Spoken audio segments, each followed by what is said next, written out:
Hello everyone, it's been a while since doing a main channel tier list. In fact, the last one I did was before 3rd kit, so the way I rank things has changed a little bit. It's still focused on competitive play and zones only, since that's going to be the easiest to rank here, but I've changed how I rank it with the weapon kits. What you can see right now in the tier is what I'd consider the strongest weapon kit of each weapon, but I'm only going to rank one in each option. If you play a weapon, I'm assuming you can play all kits. So for weapons that have comparable weapon kits, such as Vanilla and Dapple Dooley's Nouveau, both of them would go in roughly the same spot. And if a kit is significantly worse, then, well, it's not worth talking about. I will try to mention other relevant kits when the time does pop up, and if you think that a different weapon kit than the one I put here is better, good news, it doesn't change the ranking placement at all, so you can just substitute in your head. So let's start with the lower tiers. These aren't going to be ordered, as I think the gaps in them don't really matter, and these are our bottom 5 weapons of the game. We have the Sploosh-O-Matic.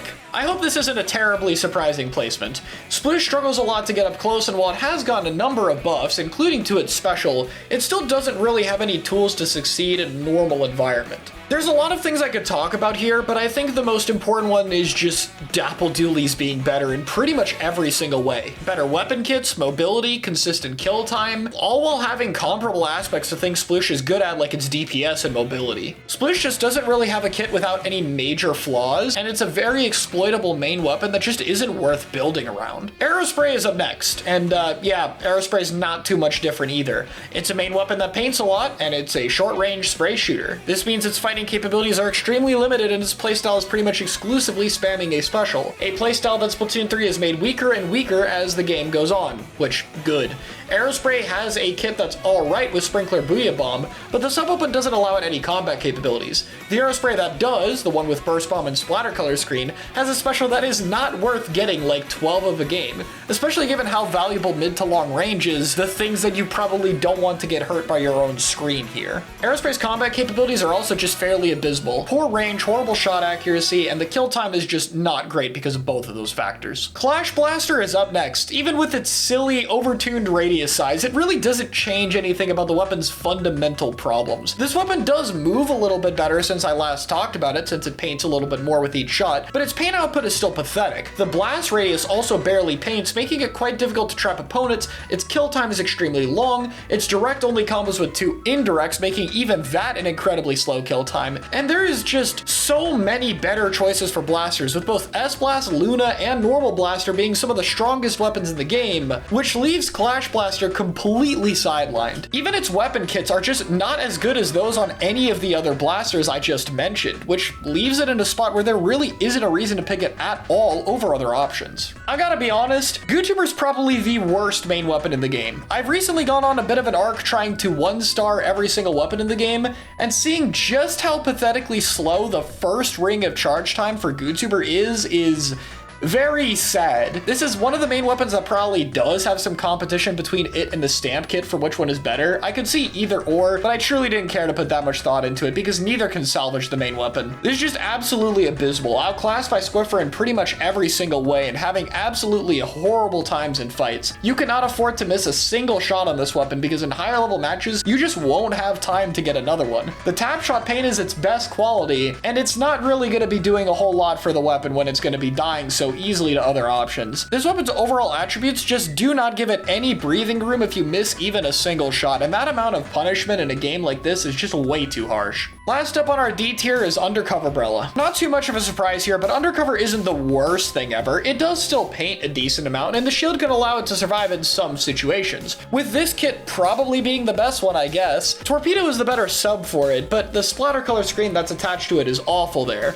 This one at least does have some damage capabilities if people have to run at you for whatever reason, and Reef Slider does work if you do damage preemptively. However, if you don't do damage preemptively, you have pretty much no way of working off the special. And since the special power-up nerfs, it's not very consistent at capping zones, and unlike something like a Dreadringer, you don't have a bomb to help you out with it. In other words, it's an incredibly mediocre weapon with a mediocre kit at absolute best, and in all likelihood is much worse. This weapon just cannot find the fights it wants, has incredibly bad matchups, and its kill time is so slow that it's incredibly easy for other weapons to control when they're even taking fights with it. Getting a few kill confirms off Reef Slider is really the only thing it has going for it, and there's just so so many better weapons at that. Moving into C tier, we have weapons that are a little bit less exploitable, but still have game plans that fall apart quite easily. Splattershot Nova will be one that I talk about here, escaping the very bottom of the tier list as buffs have made it a little bit more consistent. The recent velocity and shot accuracy buffs to the weapon have made its kill time issue honestly not that bad. Not that it's great by any means, but it's probably about where you'd expect this weapon to be. The main problem is that it really doesn't have a valuable kit to take advantage of this much paint. The vanilla one has a terrible special associated with it, and this one just has Inkjet, a special which is also not very great by any means, but on top of that is already 210 points for special,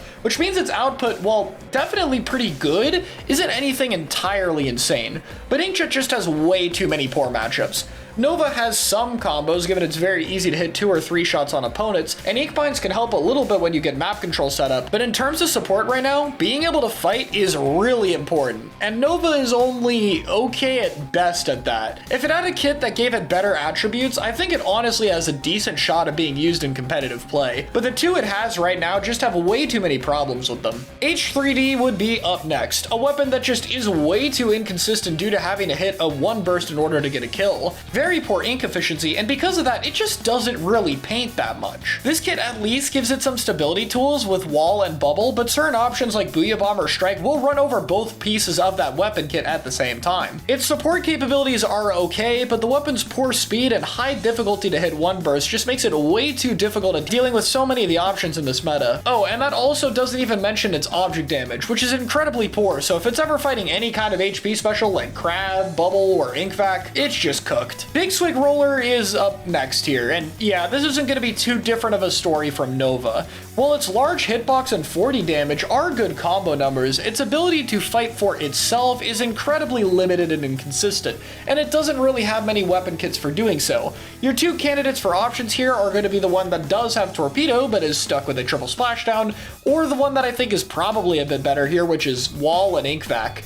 Because yeah, at least it can spam a lot of Ink Vac, and Ink Vac is a pretty solid special since the HP buff it got a few months ago. Having 50% more health will do that, yeah. That said, I mean, there's only so much I can say about this weapon, to be honest. Its vertical flick does have some potential, but it's proven to just be way too difficult to be worth it. The weapon can't find a balance between either of its playstyles, and it's just too susceptible to being run down. The most I can see for it is maybe seeing some niche use on Rainmaker with Ink Vac, but that's not something we're talking about in this tier list, and even if it was, I doubt it would really move it much higher. Squiffer would probably go up here, another one where I don't really know which kit would be better, but I don't really care because I don't think the spot is very different for either of them. Like with Gootsuber, this also has the tail of being just way too difficult to pull off, but in this case it has a little bit of easier attributes. Its charge time is faster, and its jump while charging gives it a little bit of things to work off of. The kits are kind of mediocre though. I don't think either of them really help the weapon too much, and both of the specials of this are kind of expensive for some reason. It's 190 bubble and 200 caster for some reason. I don't really know why. It's just another one of those weapons that is way too difficult to be worth it. Sometimes it can pop off and it looks really satisfying, but the majority of the time it just has way too much working against it. Bamboo might be a surprising weapon to put here, especially after its buff, but yeah, I do really think it goes here for a number of reasons. First off is the weapon kits. Again, another one where I think both of them are fairly even here, but the first one is stuck with a bad special, while the second one is just kind of outclassed. Fizzy and Chumps does make a lot of sense for Bamboo. Both of them have good combo numbers with it and contribute to some massive painting output. But if I wanted an anchor weapon with massive painting output, there is Inkline Tri-Stringer, which is significantly better. Bamboo does have mobility playing for it and some pretty good matchups at mid-range, which almost made me rank it higher. It's definitely one of the better weapons on this list, but I just don't see the comps where you would really ever want to pick this over other options. I think it competes too heavily with running another anchor on your team, and I don't really see another kind of pseudo-anchor like Rapid Pro that's worth running with this weapon. Because of that, I think the main thing that holds it back outside of the weapon kits I talked about is that I really just don't see a comp that you could build around the weapon at all to have it succeed, which might also be partly because of the kits admittedly, but the main weapon's just in a bit of an awkward spot. I think it really needs a more combat-oriented toolkit that allows this weapon to be much more of a slayer at this weapon roll, but both of the ones it has right now are just extremely supportive. So because of that, I just don't think it's found its place in this game quite yet. Explosher is another one that is just, again, really struggling to find any sort of position. Both both the weapon kits are also mediocre on this one, with custom expo being a little better for allowing you to fend for yourself at least. But this main weapon has a lot of downtime, is very slow and exploitable, and takes the slot of what would usually be one of your stronger weapons in the game as an anchor. There are just too many solid options that have paint or AoE, or just have much more relevant attributes like a one-shot across the map. Explo's best claim is probably being paired with an anchor weapon, but that ends up being too slow. Around a year ago or so when edit was a lot better, Explo and edit kinda solved this problem, but this comp was very exploitable by strong anchors, in which there is a lot of those now. So like with Bamboo, there isn't really a comp for this weapon, but I would say this is a little bit more of a kit problem than usual. The main weapon is also quite nerfed from Splatoon 2, and while I don't think it's necessarily underpowered as a main weapon, I think that it does struggle to keep up with a lot of mobility in this game. And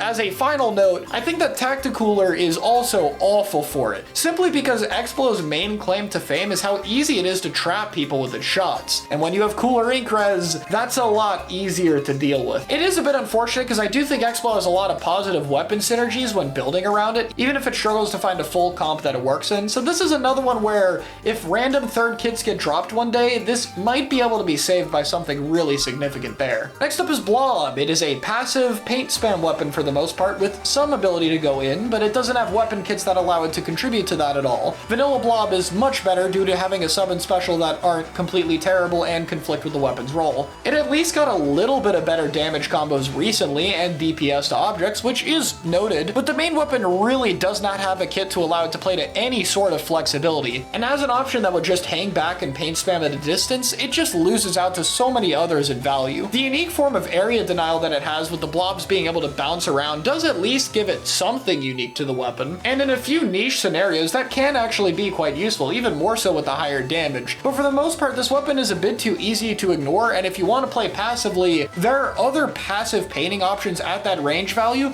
that just are much better. In particular, I'd have to list Heavy. While the weapons are different, the sheer amount of paint output and better special that Heavy gets just makes it really tough for this weapon to compete with it. And unlike that weapon, Heavy can be ran with another anchor. And in fact, it usually does, but I guess we'll get to that much later. Poor Ballpoint. It is really sad to see it this low on the list. It just feels unfair, but yeah, I really think it has to go here. The Ink Vacuum kit is absolutely outclassed by Jet Sculpture, which isn't that good anyway. And the Vanilla Ballpoint kit, while being a super unique and fun one, is kinda suffering from having a lot of counters that are the same as the main weapon. Ballpoint is a backline that likes to fight. It doesn't really get a whole lot of passive paint value, especially at long range. And that's a cool part of the weapon's identity, but man, is it just not that good at it anymore. The long range fighting capability is okay, but it has a lot of bad matchups, especially Pencil and Leader, but I don't think options like Bow or even Heavy Splatling are that much better for it. In addition to that though, long range defensive inkjets are kind of a death sentence right now. This special is struggling a lot at dealing with other anchor options and with sustained specials, both of which have gotten even more common recently. In fact, I'd say that, like with Anarchy Nova, it's struggling a lot because Inkjet is in possibly the worst spot it's ever been in since the launch of the game before it got its buffs. This means we have a main weapon that's forced into long range combat against a lot of things that it doesn't win against, with a special that struggles a lot to get value.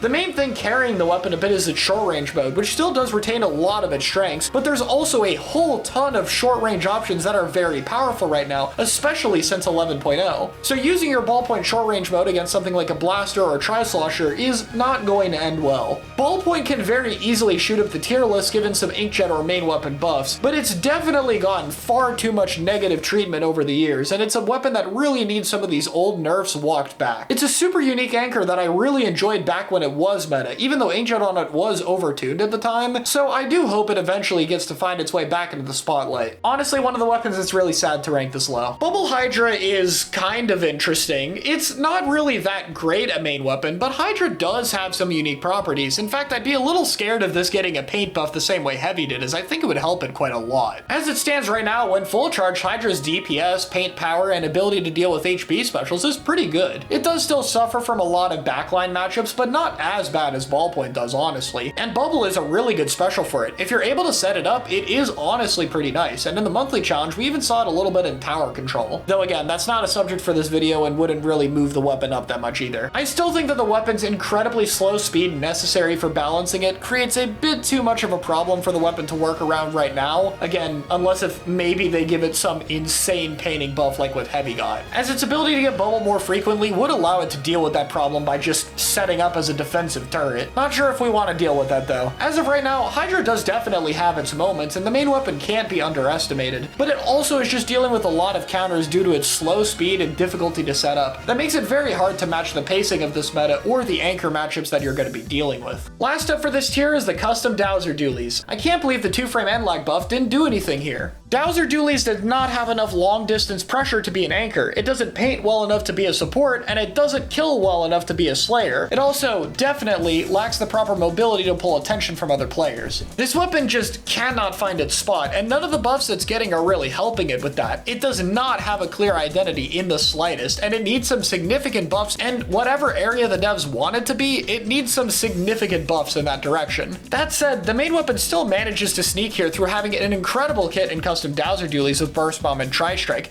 and the main weapon still absolutely having its moments from time to time, but there is just way too much going wrong here. If the weapon had a better identity, I think it'd go pretty far, but like with a lot of weapons here, the attributes that it has just conflicts too heavily with too many options to really find an overall home in comp building. That's an interesting theme to have for this entire tier pretty much, as all of these weapons suffered from that to some extent. But as of right now, until we see some changes, this is about where I see it ending up. So before I get into the more decent weapons, as I do think there is a quality jump between C and B tier, I think it's time to take a detour and talk about the specials a little bit. So let's swap over to ranking those. So I'm gonna keep the specials short and sweet. A lot of them don't have too many things that have changed about them, just the game around it. That said, I am gonna try to order every single one. So what's the worst special in the game? Well, I think it's a new candidate this time. That would be Killer Whale 5.1. Yeah, so the worst special in the game, if it hasn't gotten obvious by now, is actually not bad. The lowest tier that we have here is a C tier for a reason. I really think that the lower end of specials is not completely terrible at this point. So what makes Whale the least used option? Personally, I just think the special doesn't do a whole lot. It does locate people a little bit across the map, but not too specifically. It can sometimes do damage, but it is quite easy to avoid it with how it locks onto you. It can be a little bit punishing if you mess it up, but only if you're in a very specific fight situation. It still does help. You can pop it when you're pushing against the other team. It will probably do something. It has some value, but a lot of specials just tend to do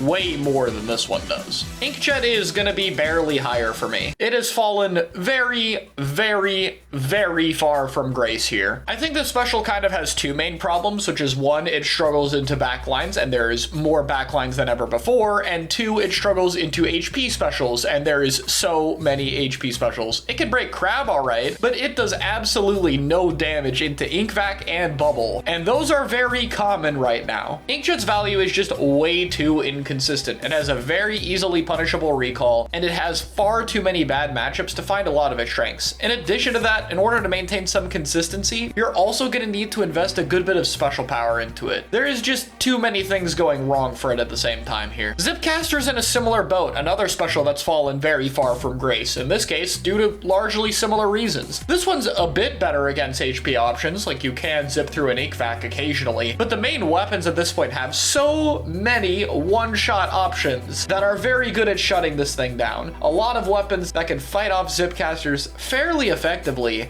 and a lot of Zipcaster weapons just don't get Zipcaster very often either, so it's going to be quite a bad thing if you happen to die in it. Like with Jet, it also shares a punishable recall, and it's the same thing. Both of these specials are very hard. Sometimes you'll get good value out of them, but the majority of the time, the difficulty is just not worth it. And Kraken is like the same thing all over again. Obviously, you don't have as much risk of dying, but it's a lot easier to do nothing with this special, and losing your main weapon for 8 seconds could be quite bad. This one is at least getting a little bit more value since it is good into Inkvac and Bubble. It can sometimes displace people out of it or kill the vacuum user or those in it. That's really its only claim to fame though. You must use it when that other special is active, and then use it in a spot where you'll be able to get good value and get out. And it's still hard to kill people with it because other players' mobility is just that much higher. Again, has its moments, but like there are so many big hitbox safe safer specials we could be using instead. Finally, rounding out this tier is Inkstorm. I mean, it's fine. It paints a good bit. It can help you heal a little bit sometimes. And the damage it does is, okay, well, that part's kind of pathetic. Inkstorm is kind of like Killer Whale in the sense where it doesn't really do a whole lot, but I find it does at least a little bit more than Killer Whale, mostly just because it puts paint on the floor. And the paint it outputs really isn't bad. The radius around it is quite large as well. It just doesn't really have that immediate impact that a lot of other specials have, but passively, it can get stuff done. On to the next tier, we have Triple Splashdown, and I'm gonna talk about Trizuka as a slightly better option right alongside it. Both of these specials fall into the, you guessed it, inconsistency problem. Sometimes you'll get high value, sometimes you won't. Compared to the C tier specials though, I think these have a little bit more going for them. Trizuka's range, lack of startup, and solid AoE means that if you don't get kills from it, you're likely to still at least live or get decent value out of it when coordinated properly. So at worst, it's not gonna cost you as much as a bad Kraken, Zip, or Inkjet. Triple Splashdown can get you killed sometimes, but that's kind of a given with the special. The insane paint output, ability to kill opponents, and work through pretty much all HP specials outside of a well-positioned ink vacuum gives it a lot more immediate usage that makes it much better at keeping active momentum and kill streaks on the right weapon. Therefore, I think it belongs here too, but just a little bit lower than Zuka. I think that special finds a bit more value on average. Time to change it up a bit with another duo. We have Wavebreaker and Super Chump up next. Both of these are also pretty solid specials that have gotten a little bit better in the more recent update. Keeping main weapons active is important if the main weapons are strong, and both of these do that. Wavebreaker gets a lot more utility now, with locating people making it easier to see HP bars and jumping being more punished since you're in human form. As for Super Chump, it's mostly just been comp developments. The ability to get that much paint on the floor that fast is just insane. Super Chump paints like 120 points when it lands. And that's not even counting the amount it paints if opponents are shooting over them as the chumps explode. I get it's a very boring and sad reason for the special to be in a solid spot finally, but that really is the reason. The body blocking isn't that crazy, it's just the fastest special to use to get your weapon back, and it paints a lot. Finally is Missiles, the better version of Killer Whale.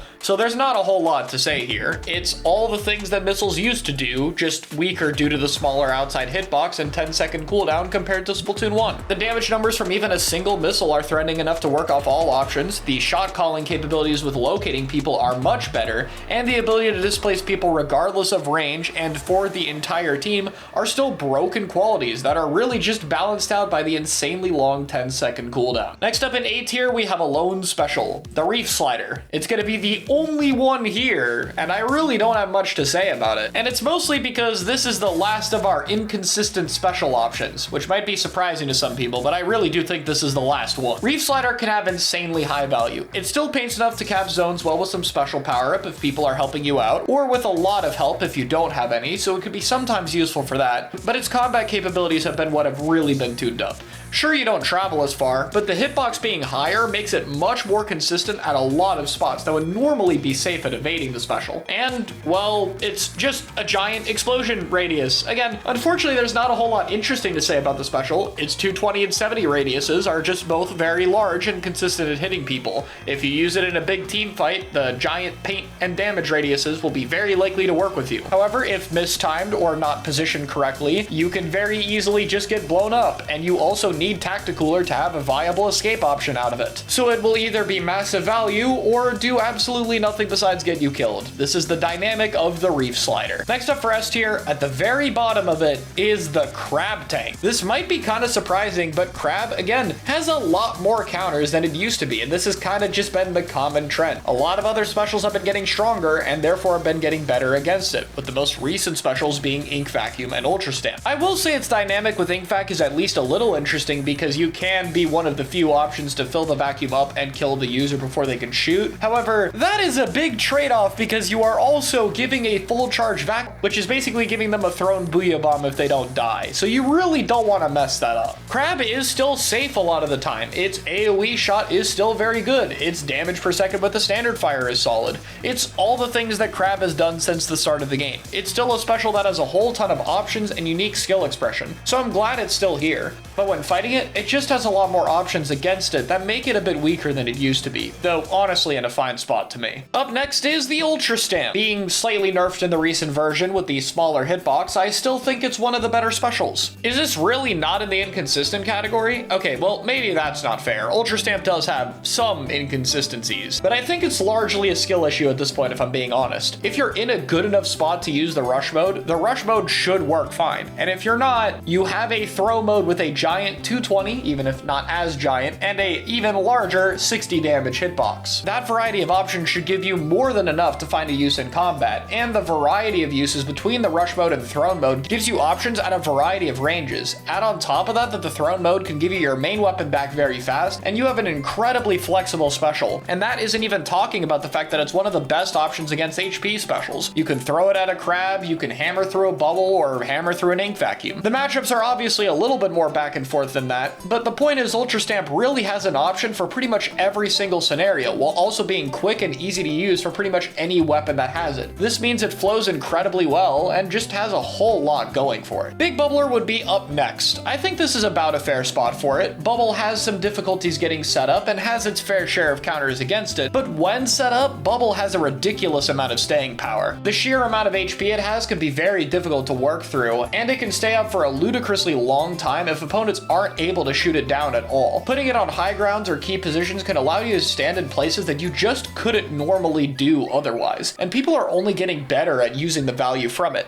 Add on top of that the beacon makes it an extra regroup tool, and you have a special that's just very good at what it does. It's not as flexible as other options, but if you have it in the right scenario, Bubble gets value that no other special can get. The last special in this tier though is going to be Ink Vacuum. Ink Vacuum is definitely bolstered in competitive play due to Vacuum 96's ability to get a ton of them. But even with that spam ability aside, I can't deny how much more powerful this special has gotten since the HP buff. Going from 800 to 1200 is a ridiculous increase that's made filling Ink Vacuum as a way of counterplaying it almost impossible. And well, the main options that are good at that, such as the Splatanas, have never been in a weaker spot. Ink Vacuum just doesn't have a whole lot of ways to deal with that anymore. You have to force it in a bad location and really make sure you have enough damage to fill up the special and kill it, or have an option that can kill through it. All three of these options are very risky and have their own fair share of problems. Vacuum is a great special for sustaining an area, but compared to Bubble, it's much better at getting into a new position, particularly for slower weapons. They want to be able to use this special to go from point A to point B when they normally wouldn't be able to cross that type of gap, and Vacuum is really good at doing it. Even without the insane output of 96, I just can't deny the special's power here. Finally, we have our top tier of specials, and well, this hasn't changed very much. We got Triple Ink Strike, insane amount of pain output, object damage, and area denial. It's just 3 giant radiuses that have very little ability to punish the special. It's also now the best special at capping zone with very little ability to deal with it. You use it and get your main weapon back. The only real downside is you don't have it in combat, and it's going to be good into pretty much any other special in the game. Yeah, I'm not a big fan of this special being as good as it is if it wasn't obvious. Booyah Bomb is just a little bit overtuned and very good into everything. It needs to have a little bit less HP, I think, but as it stands right now, it's a good panic option in a lot of scenarios to keep you alive. You can hold it in the air for a long time to stall. It still paints a ridiculous amount. Its damage to a lot of objects and specials are very good, though I will say Ink Vacuum is one of the better specials at dealing with it, so it's nice it at least has a counter. But overall, the sheer amount of flexibility makes it good on pretty much any weapon in pretty much any situation, which makes it much easier to stack than any of the other specials. I don't really think you want 2 of any of the other specials in this list. You can get away with some of them like Ultra Stamp, but I don't think it's optimal. Booyah Bomb, on the other hand, I wouldn't critique your comp at all if you had 2 of them. I think that's just normal. That said, Tacticooler is number 1. I mean, what do you even want me to say about it, right? I mean, it's cooler. It's a necessity at this point. It gives way too important buffs and allows you to fight more often, maintain the specials that you need for retake, and play to the fast pacing that this game requires. And Cooler's done well since basically forever. It's not getting off that high horse anytime soon. My bad, Tamamo. But yeah, that's it. That's all the specials. Wait a minute. Oh, I forgot about something. There is still a D tier special in the game. So, surprise, it's splatter color screen. I feel like it might be easy to forget this is in the game because it's barely ever used. It's by far the worst special in solo queue due to its ability to grief your own team. And guess what? It's definitely in its own tier as the only special that I wouldn't say is mediocre in this game. Like, even everything in C tier has some uses. This one is just not worth it. Any of the weapons you could want to enable with screen are just going to be better with other options. There are so many powerful mid and long range weapons that you don't want to mitigate by having a giant screen barrier. And it just overall isn't that useful. There's really not many things I can say about this special. It doesn't really do anything particularly well, and it's the only one in the game that has a significant amount of negative effects towards your own team. So yeah, that's where I'd say the specials stand. Let's jump back to our mid tiers here. So first up in B tier is Jet Sculpture. I'm putting Jet Sculpture here out of obligation. Originally this was going to be a tier lower, but I'm putting it here because yeah, Vacuum is definitely a lot better right now. I think that this weapon is very not worth using over Vacuum 96. In theory, they seem very similar, but the big differences is the fact that one, the weapon slots are far less awkward, as 96 is more of a mid-range gun with a good paint output rather than an anchor weapon. But two, even if you tried to run Vacuum 96 as more of a midline weapon, that just makes the comparison between it and 96 even worse. In theory, I guess you could do it if you were the world's biggest Jet Sculpture fan, but I really don't see the reason for doing so. Even then though, a 180p ink vacuum from a weapon that has this much paint, good mobility, and solid damage numbers to combo with teammates can only be ranked so low. And honestly, if this was the Jet Sculpture with a Burst Bomb kit, it might even have a chance of competing with 96. But as it stands with Dart, I just think the other option is better. I'll save most of my talk about Ink Vacuum 96's insane spammability and what it enables much later when we get to it. I guess the final thing I'll say for now though is most of those comps really like the higher damage single shot over the 32 damage shot. It combos with surprisingly little things that want to play with VAC 96. L3D is up next, barely making it into B tier as well. I just don't think the flaws of the weapon are anything as bad as those in C. I do think it is essentially just a worse Vimy at the end of the day. You have a little bit more range in exchange for being worse at, well, pretty much everything else, and the kit is identical. The vanilla L3's crab spam is okay, and the Inkjet L3's inkjet spam is okay, though you don't really want inkjet spam in the first place, and even then I'd argue, sadly, Nova's pretty comparable to it, though at least this one has a better sub. The one with Hammer is definitely the better one just because, well, as we just talked about, Hammer is a lot better, but I'd just rather have a Vimy a lot of the time. So the ranking for this weapon came down to how much worse do I think it is. If Vimy was taken out of the game, how likely would people pick this weapon? And yeah, about here fits. The weapon's combat capabilities are just kinda limited. It gets punished a decent bit, even though it doesn't seem that slow because the combos you need to kill are harder. You don't have MPU in this game and Burst Bomb is more expensive after all. So this seems like the most reasonable spot I can give it. Rapid Deco's a weapon I wish I could rank higher, and is another weapon where I have to talk about, man, this would be awesome if Inkjet were just slightly better, right? To be fair, 11.0 did make this a lot better. Like, it paints a bit more so your Inkjet spam isn't too bad, and the radius increase does help out with small rapid quite a lot. It feels kind of like you have the MPU blast radius in Splatoon 2. The weapon's alright at combat, but it is in a bit of an awkward spot. Rapid Pro simply has the proper range to be able to really exploit a lot more matchups and be ran with better comps. In addition to that though, Rapid Pro just has better weapon kits. Without Inkjet being a super amazing special, Vanilla Rapid and Rapid Deco both have much weaker options, as the Strike and Mine kit do not allow you to play anywhere near as aggressively as you do to make this kit work, and if you want to be passive, there is still an insane amount of weapon kit synergy here. The combination of Torp, Inkjet, and Rapid has so many different things that should work together, and back when it came out and Inkjet was good, it did. But nowadays, there's just a bit too many problems between the main weapons slightly lacking, torpedo combos not being as good as they used to be, but most importantly, it is a 210 special that is not good to have right now. The recently buffed Flings a Roller is up next. Another one that I think has an okay game plan. The buff does help it a little bit, as vertical flick spamming to paint is something you do a lot, and if you need to use it for combat, it's much easier to switch between the two. The horizontal flick is just incredibly inconsistent though, and more importantly, it doesn't really have a way to be set up. As I talked about before, screen is incredibly weak right now, and Flings a Roller will typically want to be paired with another backline, so it is especially bad to run it with that combination of weapons. So that leaves you the vanilla kit that has absolutely no close quarters combat tools. This is a weapon that kind of needs a third kit more than anything else, as the ones it currently has either clashes when it wants to play aggressively or clashes with the weapons you would want to run with it. The main weapon could use a little bit more consistency, but overall it's fine. The flexibility is pretty good on it, and both its pain and fighting capabilities are plenty sufficient. Normally the problem with weapons that are good at both options is that running a dedicated support and dedicated fighting weapon will usually be a better stat spread in those areas. But I'd say Flingza doesn't really have this problem. Its support capabilities are great and the fighting is just a nice bonus, but unfortunately it doesn't really have a weapon kit that allows it to thrive to that strength set.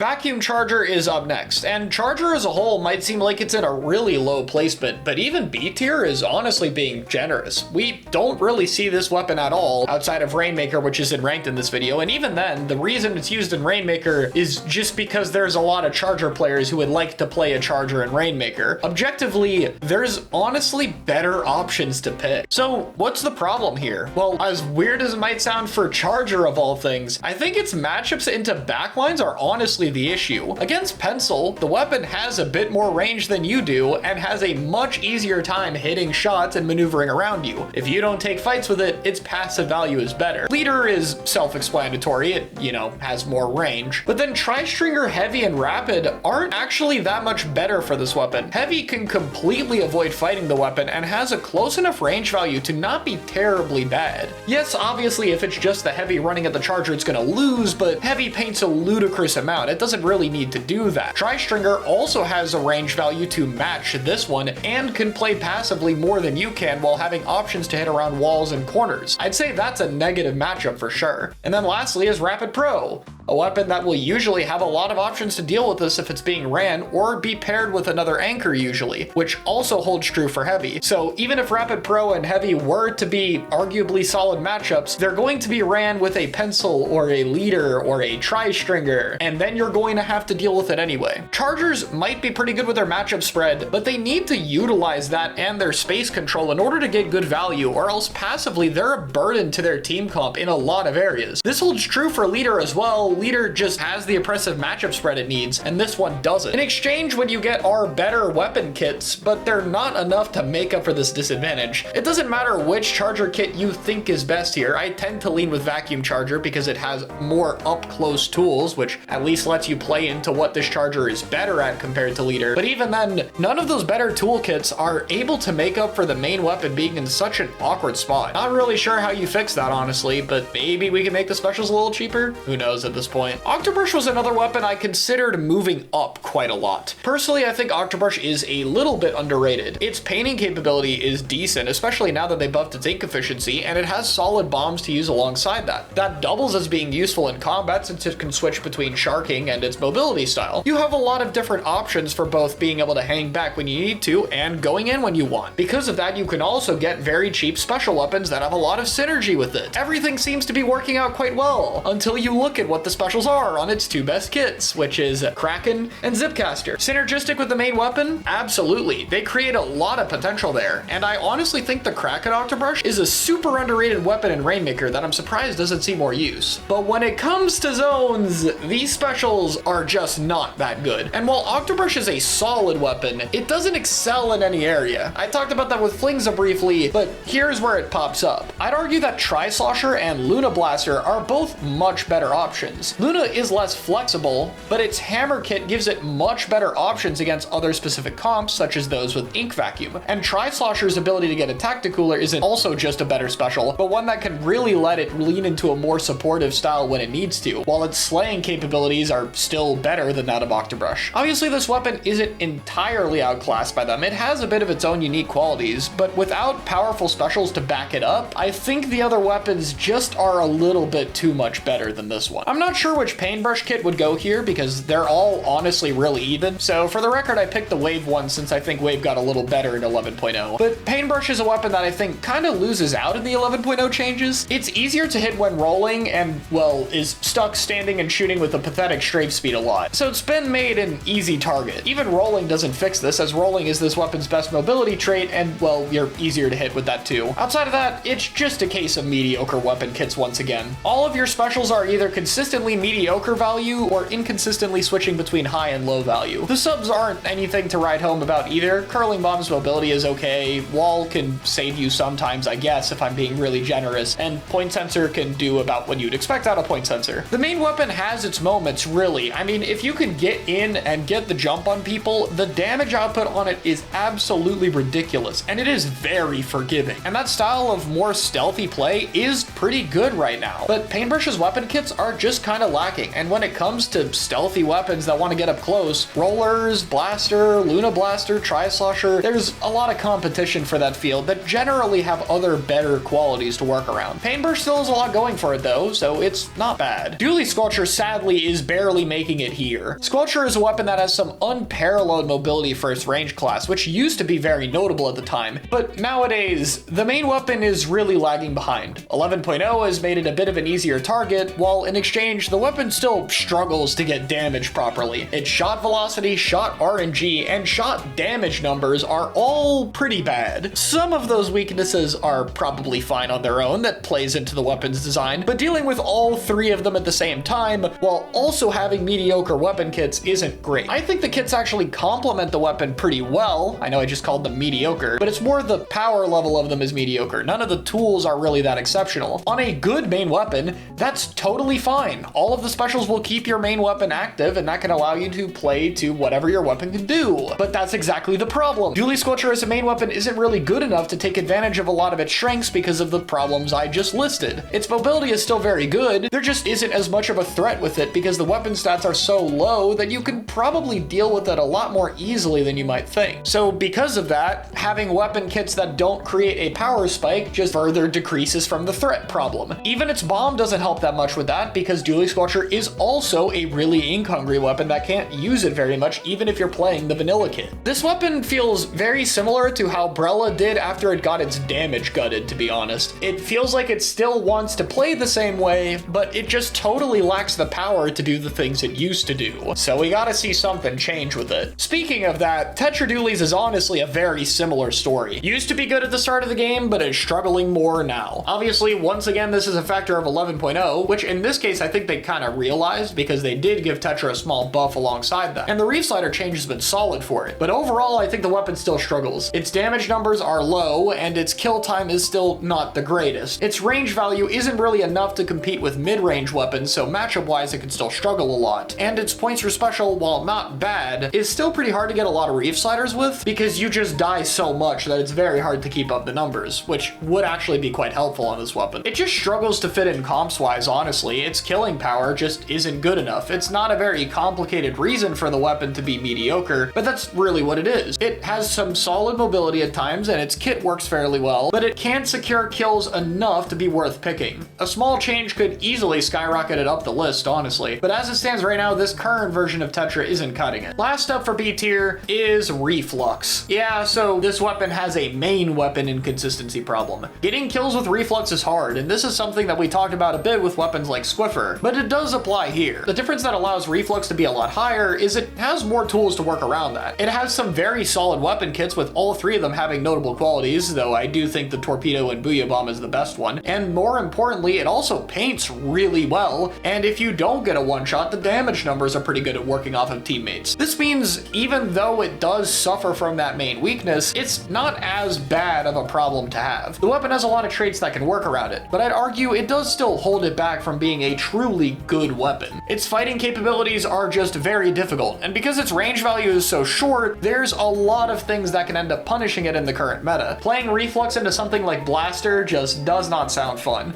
So I'd argue the change to more short-range Slayers is probably something that's hurting this weapon more than helping it. I think it does need more consistent fighting power if it wants any hope of being higher, but as it stands, it's still fairly neat and could potentially work in the hands of an amazing player. That's it for B tier though. So next up is going to be our largest one yet. We're gonna start to get weapons that I could realistically see winning a tournament, and some that actually have, but a lot of these are still weapons that are falling a bit from grace more than rising. The first one to talk about is Splattershot Jr. This is a little bit higher than before. I'd usually rank this a tier down, and it's because it's seeing a little bit of use in a comp that I'm not a big fan of. It'll also involve a weapon that we're going to talk about later, but Junior was used alongside Mint, Brella, and Heavy Splatling.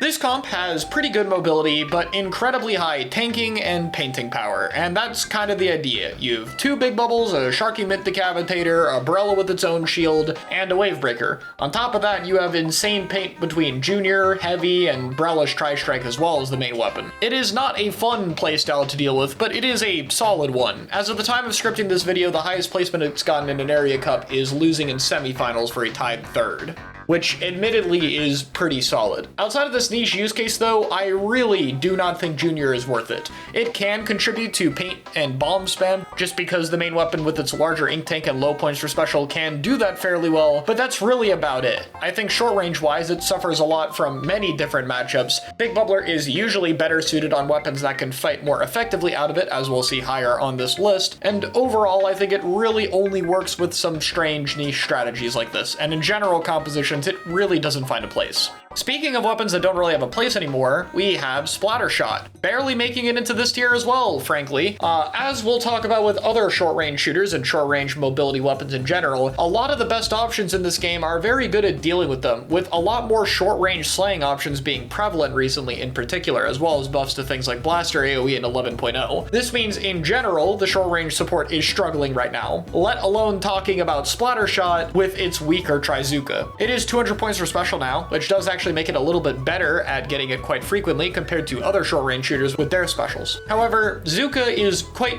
mid and inconsistent. It definitely has its moments, but if you're playing for a weapon where its main perk is it gets a lot of said special, you kind of want that special to be pretty good in order to make up for it. Splattershot as a main weapon is okay. Its stats are quite solid when it comes to the short-range shooter category, probably the second best behind the 52, which is kind of in a league of its own stat-wise. But realistically, it doesn't really stand out very much as a support slot, and the weapon kit isn't really something that people are really asking for these days. So I don't really think it should go any higher than this. Another weapon that's fallen from grace here is Squeezer. Yeah, definitely a weapon that got over-nerfed a little bit too much, but I'd argue the main weapon isn't actually the largest problem. Squeezer still does retain a good bit of its original identity. I'd argue it can still feel really broken as a main weapon at times. It just is a massive drag on the resources it requires from your team, which was always a thing that Squeezer had. What I think really killed off this weapon, and it does match with the weapon's overall usage trend, is the Zuka nerfs alongside it. I already mentioned that Zuka is inconsistent, and while it does fit better with a Slayer weapon, Squeezer is a terrible painting weapon at 220 points for special, and this is the better of its 2 weapon kits. It just barely gets any of them, so it makes a weaker Zuka use feel totally awful. Because of that, while Squeezer does still have a good bit of strengths and is one of the best slaying options in open terrain as a main weapon, the amount of downsides it inflicts on your team in terms of paint, special output, and uptime are just simply too much in most cases. The hardest thing about trying to play this weapon nowadays is trying to find a comp that remotely works around the weapon. There are so many easy things to have a problem with when trying to make Squeezer work in competitive play. It's definitely a weapon that probably deserves to get a few of these negative changes toned back. And this next weapon fits into that same category of needing changes toned back, and this is the Range Blaster. Range Blaster has a very similar problem to Squeezer. It is a drain on a lot of resources on your team. Admittedly, not as much so, because in this case you also get AoE, which can be something that is important to cover for your team. And the long-range large blast radius is a noteworthy strength that's not shared by many other options. However, Range Blaster just has a lot holding it back. It has significant downtime, the main weapon is not as strong as it used to be due to nerfs, even if those are mostly fine, and most importantly, the main weapon's special output and special quality are both low, just like with Squeezer. It's 210 instead of 220, but the paint is arguably even weaker. Getting a Wave Breaker is about as comparable to Azuka. It'll have less high highs, but less low lows, and Kraken will be a bit more closer to the gamble that Zuka is, but probably not worth it over the vanilla kit. Again, this weapon definitely has its moments, but Blaster, S-Blast, and Luna Blaster are all also in pretty good spots, as we'll get to later. And even Rapid Blaster Pro sees some use as an anchor slot. Because of that, switching between a lot of the different good blasters will usually cover pretty much any scenario you'd want to use this one in. Like with Squeezer, some of what we did before should probably be rolled back a little bit. I'm admittedly operating off of a lot of good faith here by putting Machine in this same tier. It's kind of funny that it's ending up over here. To be fair, Machine has gotten a little bit better recently. The AoE size changes in 11.0 did actually benefit this weapon quite a bit, and in addition to that, it finally got a small buff going back to 210 for Booyah Bomb, which I do think is the better weapon kit of the two. Machine is overall just kind kind of okay. It's similar to range to where its long-range AoE can be kind of threatening, but this weapon has a lot harder of a time solo killing, as it's just quite slow with a weaker kill time. What it does have over the other options we just talked about though is a pretty good weapon kit. At 210, Booyah Bomb is kind of expensive, but with Fizzy Bomb and a slightly better painting main weapon, it's not as bad as those, and Booyah Bomb is a very good special that'll be useful for this weapon very frequently. Fizzy Bomb also has good combos and helps with the weapon's mobility. Overall, the kit is a very solid package. It's just held back by a main weapon that got too many frames nerfed off of it early into the game's life. And honestly, if instead of 5 frames it was 2 or 3, it would probably be one of the better options in the game right now. So it's a little bit sad that it's lagging behind, but at least it's in a usable spot.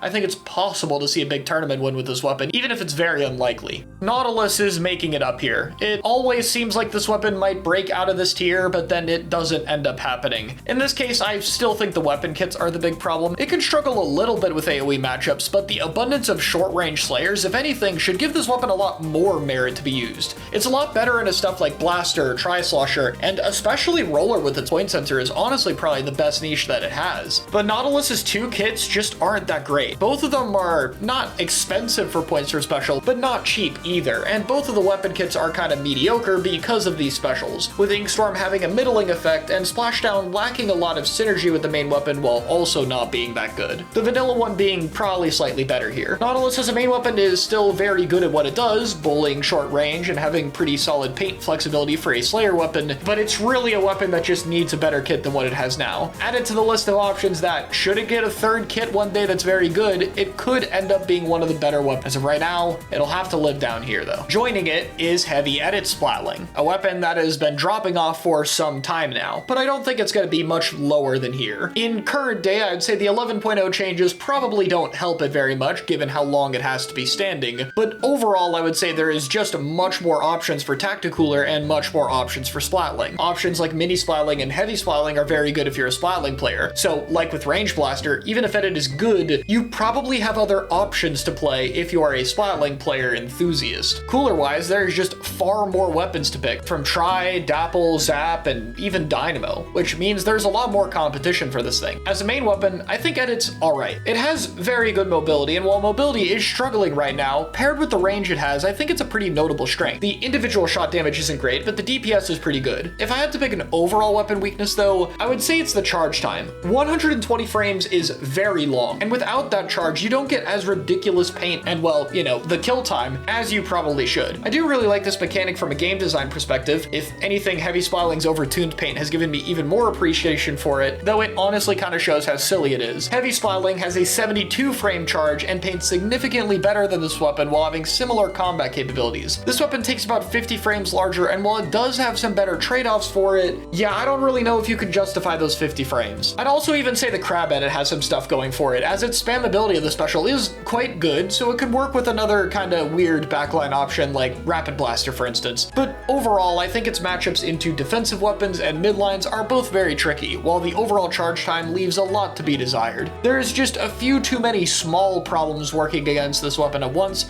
rather than any particularly large one holding it back. Up next, Inkbrush Nouveau, a weapon that technically got a little weaker recently as Ultra Stamp was nerfed and it was changed to 190 points for special. However, it's also had its most recent notable result. It won an area cup pretty much immediately after the patch came out, alongside Pen, Heavy Splatling, and Custom Blaster. Inkbrush Nouveau, as a mobile weapon that has to be in human form a lot, originally looked like it might be a bit worse after this patch, but it does really have a lot going for it. While its kill time isn't solid, its mobility is truly unparalleled at short range, having such incredible mobility through enemy ink. In addition to that, its paint output makes it quite good at securing areas behind the opponents if it gets the chance to, or at getting its special quickly if it needs to, and Ultra Stamp is very powerful with a lot of good synergy on this thing. Light Baller back in Splatoon 2 might have offered you better staying alive potential, but Ultra Stamp has a much wider range of threats, since it operates both up close but also at a distance with its throw mode. I'd argue this is actually the strongest version of Ink Brush we've ever seen. Yes, Ink Brush Nouveau at one point was 160p, but Splatoon 2 in general was just a lot weaker of a main weapon power. Ultra Stamp at this point can do way more than Light Baller ever could,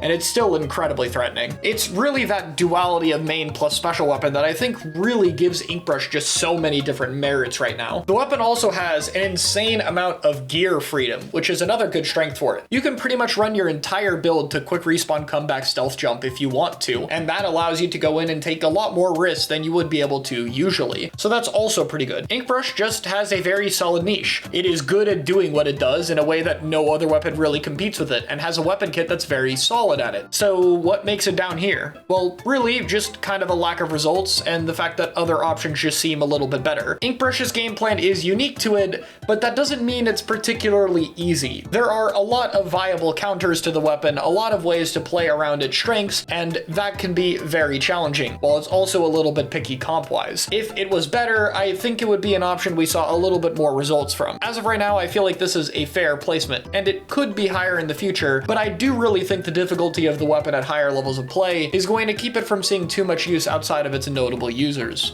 Speaking of weapons that really only get occasional results and therefore have to be ranked this high is Glooga Dualies. We haven't seen Glooga in a while because it's kind of a bit of a phenomenon. See, pretty much since Splatoon 2, some of the only major results that I can really think of for this weapon is it winning an area cup, both in endgame Splatoon 2, but admittedly not when it was fully developed, and about a year ago. Both times were by the same player, Tiramisu, a Glooga one-trick in Japan. However, outside of when this guy just happens to appear in tournaments and win, we don't really see it very much. Glooga's result was about when 10.0 came out. It was used alongside Mint Decapitator, Zinc Mini Splatling, and Pencil, which was a comp that really took advantage of the weapon strengths, though nowadays Mini might not work as well for that comp. While Glooga might suffer a little bit from the 11.0 changes, I can't imagine it changed that much. So I think the weapon's in a reasonably similar spot, just a little bit harder to build a comp around. As a main weapon, it doesn't really have any terrible flaws. It can be a little slow at times, but its pain and standard fire is alright, and its kill time for its range value and a dodge roll is very threatening. It also has a perfect weapon kit with Splash Wall and Booyah Bomb, good for making up for what would be otherwise a very vulnerable rolled mode state, and just an extremely flexible kit, known for terrorizing the game on Kensa 52. It doesn't quite have the paint and spam ability that weapon does, but I mean, it's still an incredibly powerful kit for survivability. Really though, outside of the fact that it occasionally gets a result, I just don't really have a good enough reason to doubt Glooga in terms of it being any lower. And it's a fairly solid main weapon that plays to the wall playstyle probably better than any other option. I'd argue compared to Squeezer or 96 Deco, which would also be in this tier if I was ranking kits separately, it's probably the best wall option out of all of them. It's pretty consistent at what it does and has the best toolkit for it. So while I can't necessarily rank it any higher, and ranking this weapon in general is very awkward, I feel like this is a fair placement for it. Brella has been sneaking up the tier list a little bit. As you might imagine, most of this is due to the comp that I talked about with Junior already, so I don't really have as much to say about it that doesn't apply to Junior here. I think it's kind of in the same boat. Outside of that weird composition,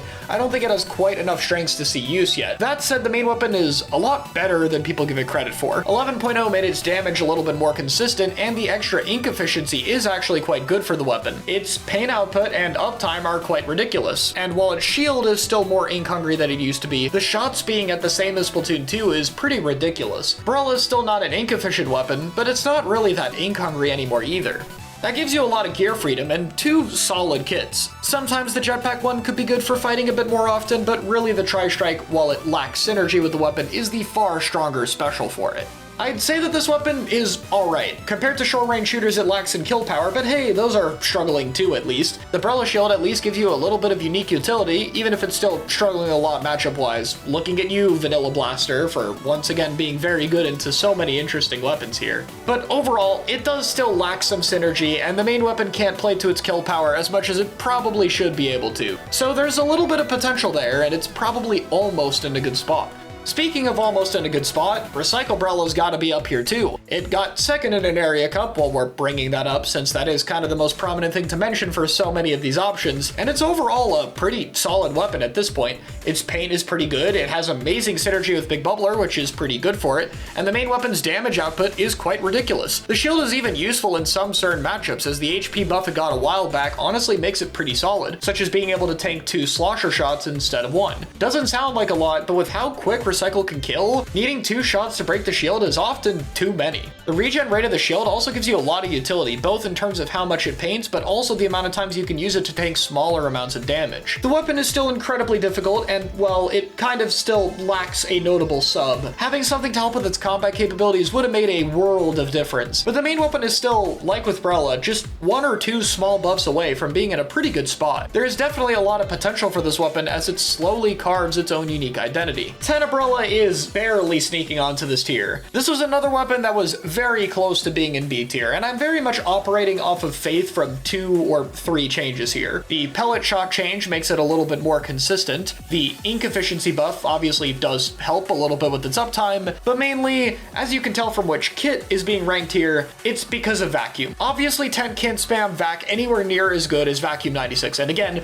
we'll get to that weapon, but it does have the shield utility, and it's still pretty good. The weapon gets a decent amount of ink fax at 190p, and Beacon is a solid sub for the weapon if you have the ink efficiency to ever use it, which is a little bit rare, admittedly, so it's going to be one of the least used beacons of all the beacon weapons. Tent does have a lot of matchup problems. Swords can be solid into it even if they're less common. Pencil is great at breaking the shield, and well, most notably is, once again, Vanilla Blaster. It really does check so many of these interesting options that we've talked about before. Its larger AoE making it better at dealing with Brella Shield, and well, also a lot of specials that are good in the game are amazing into Brella Shield. Bubble that instantly breaks it, Stamp to break it, you have Booyah Bomb and Tri-Strike can just completely ignore it. There's a lot of things working against it here. Sorella Tent also does have utility over Vanilla Tent because Zuka and Ink Mine both acted as tools to help with the weapon's ability to kill. Ink Vacuum can still save you, obviously, but it's not quite as good at synergizing with the main weapon as that option is. That said, due to the power gap in specials, I feel like the Vacuum Tent still has to be the better one. There's maybe just a little bit of lane potential from the unique things this weapon could do and its unique synergy with Ink Vacuum, but overall its difficulty is making it hard to see some use. Hopefully there'll be a light at the end of the tunnel. And we have just one more weapon to rank in this tier, the Wellstring. Yeah, so Wellstring is pretty solid, honestly. It could struggle a little bit with matchups into other anchors, but not terrible by any means. It has a very solid kit with Autobomb and Ultra Stamp. Ultra Stamp providing a lot of utility since you can both fend for yourself up close, but use it as a distance tool if you need. And the weapon's ability to get consistent damage with its Wellstring shots does lend very well to combos with said Ultra Stamp. The main weapon is pretty interchangeable with Tri-Stringer. It doesn't have the insane paint output that Tri-Stringer has, or range value, but it makes up for it with a little bit better AoE and fighting power. While still a little bit difficult and inconsistent, leading to very limited use, there's just nothing that bad about the weapon. It has a lot of tools to make up for pretty much any weakness it has, especially its ability to be run down with Ultra Stamp. And it overall slots into comps nicely. Again, another one where we have an area cup win, even if used a little bit with Tri-Stringer. Ultimately, I think it's a good secondary weapon for Tri-Stringer players. If you play it and you like Wellstring, it has some use cases and unique situations. Also, it's way better in Rainmaker, so I guess I'll note that now. That said, that is the last weapon for this tier. We're going to be moving into, I guess, the upper end of high tiers now, which means we're finally going to start ordering the tiers. Everything from S upward is going to be ordered from right to left, with the right side weapons being the weakest and the left side being the strongest. At the bottom of this list is going to be 2 weapons that are put here out of faith more than anything else. That is going to be Splatana Wiper and slightly above it, and I do mean slightly, Splatana Stamper. Splatanas have been struggling pretty consistently for a bit. Mint has been dropping off, though is still probably the best one out of all of these, but Splatana Stamper and Splatana Wiper haven't seen any real major results. A second place from Stamper is really the best thing that we saw, and even in that tournament, the Stamper player switched to S-Blast to win Grand Finals, and that just has to be proof of something being lacking in this weapon. Wiper is a weapon that can still struggle, which is kind of funny, because I figured for the longest time that given a good special, this weapon would be in the right spot. And now, Ultra Stamp is very good. and its placement hasn't actually changed that much. It's definitely better, and it's definitely a sign that Wiper was overrated before, but I still think it's a solid weapon. To me though, it's probably the fact that its kill time is so slow. That problem is difficult to make up for in the modern day with so many instant kill or big AoE hitbox or chargers at a long range. And while Wiper's kit is very solid, making up for that is tricky. Splatana Stamper, I think, is a bit more of a kit problem. The main weapon's definitely gotten a little bit too overnerfed. In particular, its downtime issues make it very tricky to use, and it's so hard to work off Burst Bomb that oftentimes I think Booyah Sword is better outside of when we fight Vacuum, which I'll talk about in a minute. Stamper still has some solid open sightline control and synergy with a lot of weapons, but both of these weapons also like to work off of other mobile weapons such as dualies, and those being in a weaker spot subsequently hurts these weapons, and vice versa. So let me go back to operating out of good faith here. The reason that these weapons are not in A tier and have moved up to the bottom of this tier is the fact that Vacuum 96 is really good, and I feel like the fact that that weapon is doing better should be a positive for these options. Don't get me wrong, fighting stuff like rollers, E-liter, or other things Vacuum 96 plays with is still hard for these weapons. But I feel like being one of the few options that can kill through Vacuum and having specials with the Zipcaster Splatana that can kill through Vacuum are notable options into compositions like that might give these weapons a little bit more merit. Their kits are still overall solid if we're talking about Booyah Sword, and while I definitely wish both these weapons would be stronger, as I think them being weaker is a bit indicative of negative trends the game has been having recently, and them being better would probably help positive trends for other weapons that could be a bit stronger right now. Overall though, this feels like the most fair spot to put them in. Next up is a weapon a bit more on the rise recently, and that is Luna Blaster Neo. And it is really just this kit that sees some usage here. This is a flex option for blaster players in a specific scenario. That doesn't sound like a thing that would rank it that high, but I think Luna is actually in a pretty solid spot. The weapon I would probably compare this most with is Tri-Slosher, which, as we're going to see later in this list, is very good right now. It unfortunately doesn't have Tacticooler or the same paint flexibility, but Luna is a very good short-range killing option with a massive AoE since 11.0's hitbox buff. More importantly though, the reason blaster players switch to this is the fact that this one is better into Vacuum, both because of the larger AoE, but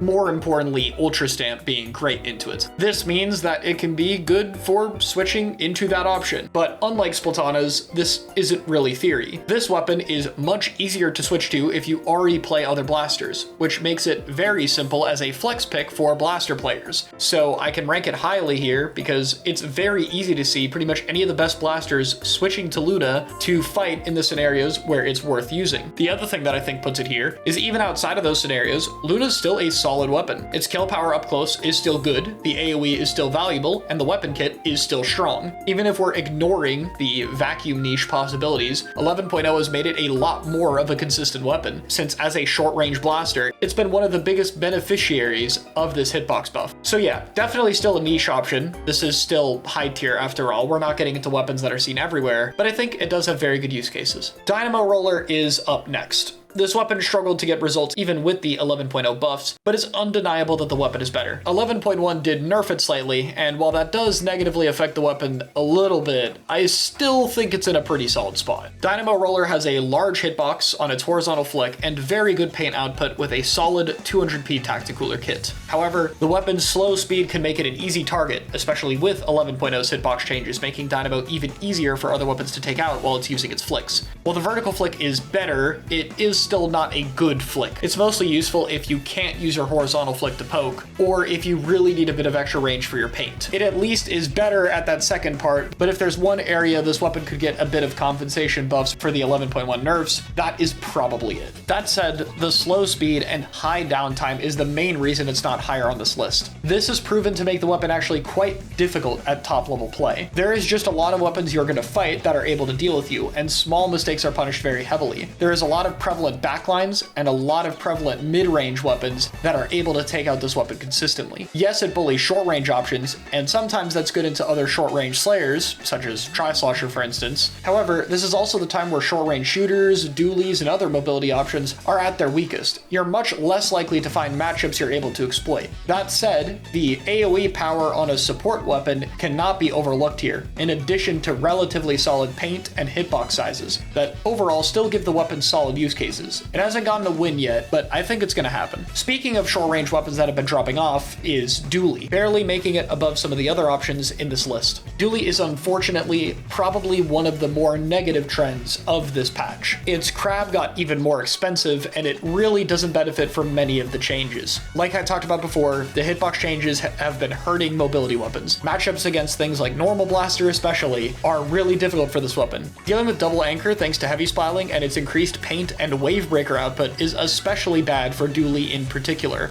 There is just much more difficult matchups, while its supportive value is overall lower. The weapon still has pretty good flexibility in its fighting capability, and the mobility definitely still has its use cases with an overall powerful kit. However, the weapon on average just has less it can do and is going against more and more of its counters as the days go on. Because of that, if things like AoE hitbox sizes and heavy aren't toned back, I think it's only more likely that this weapon trends further downward, though it can only fall so far with a solid foundation. And Zap is up next, another weapon that has been dropping off a little bit in use recently. In this case, it's been through competition. Don't get me wrong, like Dually, it definitely suffers from a little bit of these changes, making short-range options harder to use. I feel like I might be saying that a few more times in this video. However, unlike those options, it's mainly the other cooler weapons that have already started this drop-off before 11.0 even happened. Even before those hitbox changes, weapons like the vanilla Dapple Dualies and Tri-Slosher Nuvo were seeing more use than it, being better for bow and E-liter comms respectively, due to the weapon's increased fighting capabilities and other varied utility, such as Tri-Slosher being better at fighting and making it harder to run E-liter comms down or counterpick it, and Dapple Dualies' mobility and fighting power to work off of Tri-Stringer. Zap is still a solid cooler option if you have an anchor that doesn't have one. It's a pretty solid fighting weapon. Having 30 damage gives it some good combo numbers, and its cooler output is solid with pretty good mobility. But overall, there's just other options that happen to build better around what's new. In addition to that, it's generally much better to run a mid-range shooter for support these days, such as Vacuum 96, and possibly even Splattershot Pro in the future, which is making it even harder to run Zap and even easier to run options like Tri or Dapple Dualies. Even Dynamo is some competition for it that we might see, since it was used with bow. So overall, if you wanted to run Zap with all these weapons, it'd still be fairly solid, but it's undeniable that the competition for this weapon has increased dramatically, as well as trends negatively affecting it. 52 Gal is a little bit more complicated. I've opted to rank it a little bit higher in this list than usual, because I think compared to a lot of the other short range options, it's just a bit better at dealing with these. Wall, as well as 52's naturally better stats, such as range and kill time, give it a lot easier job of dealing with a lot more of these short range counters or AoE options, and having such an inefficient splash wall is very good for working around it. In fact, if 52 wasn't stuck with one of the worst specials in the game, though it at least allows you to get your wall back quickly, I think it would honestly be much higher, probably being a meta weapon. There's a lot of potential for a 52 that would be able to be more flexible playing to its toolkit, but as it stands, this one is definitely hampered by its special. Whether that's a good thing or a bad thing, I'll leave up to you. As it stands right now though, this more combat-focused 52 has seen some attempts at use cases, mainly in Japan for the first time. It's normally the West pushing this weapon. It's been seen in particular a little bit with the classic Pencil, S-Blast, and Slosher comps as a substitute for a support. As you might imagine by me not ranking it any higher though, I don't really believe in it as much. I do think it's a weapon that's capable of winning, obviously. It's way higher than other weapons that have won before on this list, but I don't really think it's as worth it. The lack of supportive tools is, I think, just a bit too much of a loss. And while we'll talk about pencil comps in a minute, I just think there's a bit of a better answer out there. So because of that, this is where the weapon will have to end up. Next up is Rapid Blaster Pro. I feel like the vacuum kit could possibly be interchangeable with this one, but the cooler one is definitely out. After the ink efficiency nerfs, it's been made considerably weaker.